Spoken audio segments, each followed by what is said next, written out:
Bloody hell everyone! Welcome to my channel, and today we're going to be telling the legend of Dracula. The story of Dracula is one that needs no introduction. Set in the 15th century in Transylvania, this is the origin story of the infamous vampire and his rise to power.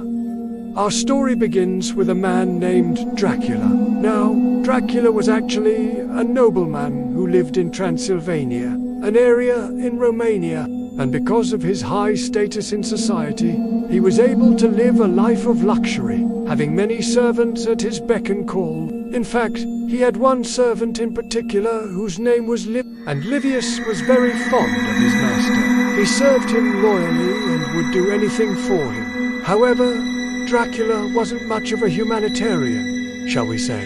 He liked to dabble in the darker arts, making pacts with demons and worshipping Satan himself. And it was through these activities that he amassed great wealth and power.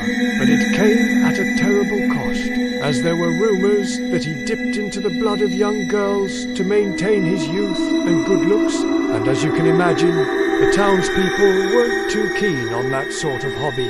They were actually so fed up with his antics that they went and told the king, Vlad the Impaler, on him, and so the king decided to pay Dracula a little visit. But when he got to his mansion, he found no sign of the nobleman or his rumored blood drinking.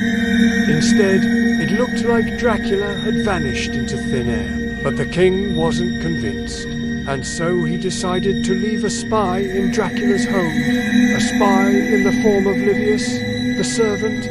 Now, for a while, nothing happened. The spy didn't hear any screams in the night or see any blood drinking, and so he began to think that maybe Dracula really had gone away. That was until one night when he heard a knock at the door. It was subtle, but he could still hear it. Knock, knock, knock. So he crept over to the door and opened it just a sliver. And standing there outside was a cloaked figure, and when he saw him, he instantly recognized who it was. It was Dracula. How could Dracula have come back? Wasn't he dead? Anyway, the cloaked figure made his way inside and went to sit at the head of the table. And Livius watched in horror as the figure removed his cloak, revealing none other than Satan himself. Then the figure beckoned with his finger for Livius to come closer. And when he did, Satan offered him a choice. If he served Dracula, then he would serve as the spy for the king, and everything would remain peaceful. Or if he remained loyal to Dracula, then he would serve the devil, and all hell would break loose.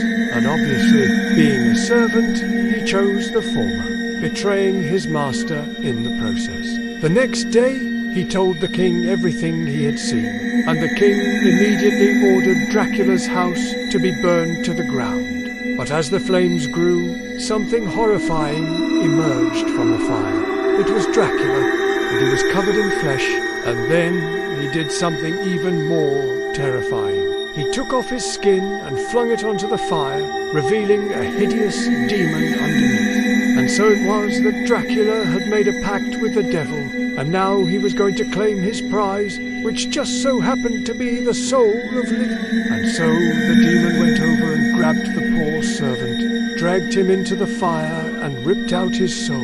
And with that, Dracula had won.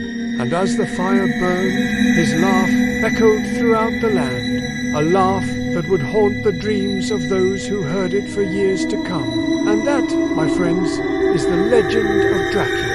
And that's all for our spooky story today.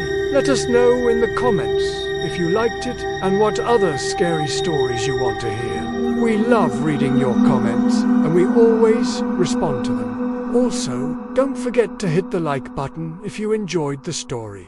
Subscribe for more amazing stories. Thank you for watching. We'll see you next time.